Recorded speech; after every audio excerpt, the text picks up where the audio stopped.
रणदीप सिंह सुरजेवाला ने जींद में चुनाव प्रचार के दौरान डोर टू डोर वोटों की अपील की।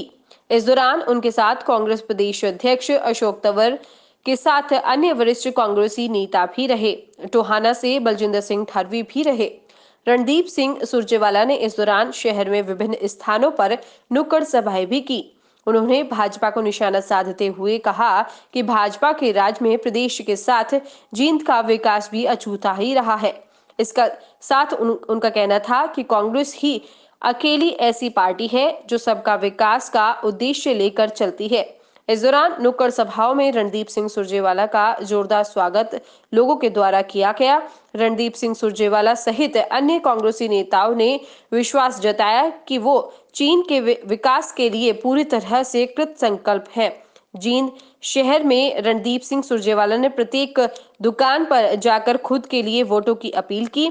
वह विश्वास भी दिलाया कि जनता ने उन्हें मौका दिया है तो वह जींद में विकास के लिए नए कीर्तिमान स्थापित की धरती पर पहुंचने पर हार्दिक स्वागत करता हूं, धन्यवाद करता हूं। और आज इस उपचुनाव के अंदर हमारे बीच में हरियाणा के पूर्व मुख्यमंत्री चौधरी भूपेंद्र सिंह हुड्डा जी आने वाले हैं।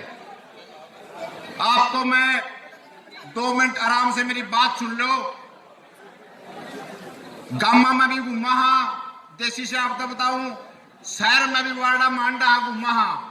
अपनी स्थिति जो आज अपनी बात करने की स्थिति है, जो बात अपन करनी चाहिए स्टेज के माइक के माध्यम से, जितने भी कार्यकर्ता आए हैं हरियाणा के कोने कोने से आए हैं, सभी अपना काम बखूबी तरीके से कर रहे हैं।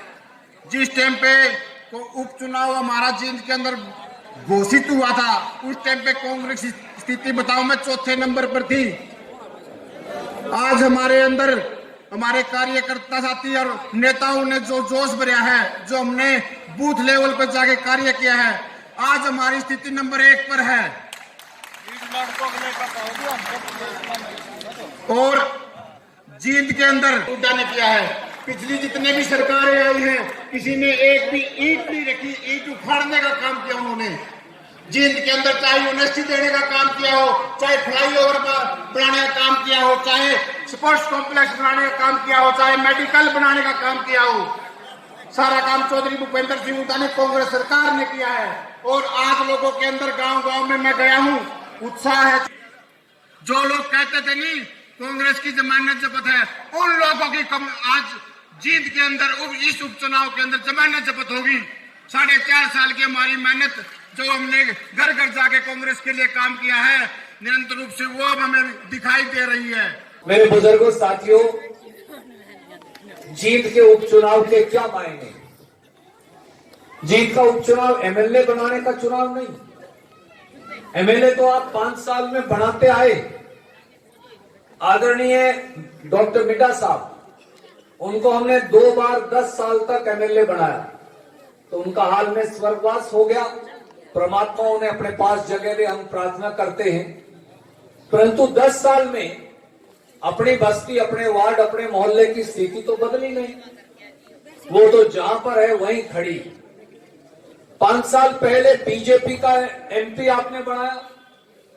मुझे नहीं लगता 5 साल में एमपी साहब भी एक बार यहां मोहल्ले की समस्या सुनने आए। मैंने पूछा था, बोले कभी आए नहीं। आए हैं कि कभी एमपी साहब?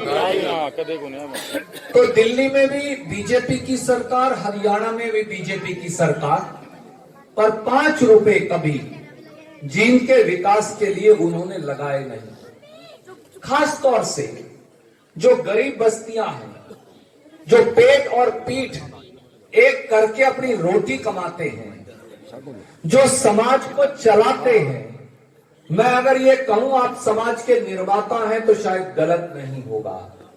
उनके लिए खट्टर सरकार की अनदेखी अपने आप में उदाहरण बन गई।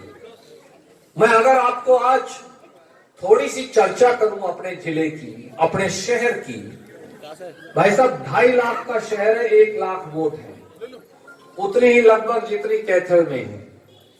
अगर आप रोहतक रोड से पटियाला चौक तक आ जाइए तो शहर का कोई ऐसा हिस्सा नहीं है जो या टूटा नहीं पड़ा हो या खोद नहीं रखा हो। अब तो वहां से यहां तक आते 40 मिनट लगने लग गए हैं।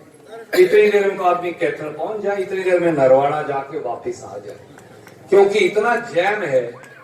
कोई हिंदुस्तान का आदमी हो हमारे डुब्बा मार के जरूर जावे, चाहे उसे हमारे से काम हो या ना, बीच में से गड्डी फंसा के जाता है, इसलिए कि शहर का बाईपास है ही नहीं। पूरे शहर में 85% से अधिक शहर में पीने का पानी नहीं। हमारे यहां 2 बस्तियों में सिर्फ भाई साहब नहर का पानी, मैं पूछ रहा था साथियों से, इन्होंने बताया कि 2 बस्तियों में नहर का पानी है, बाकी सब में कैप्टी या शैलो ट्यूबवेल का पानी है।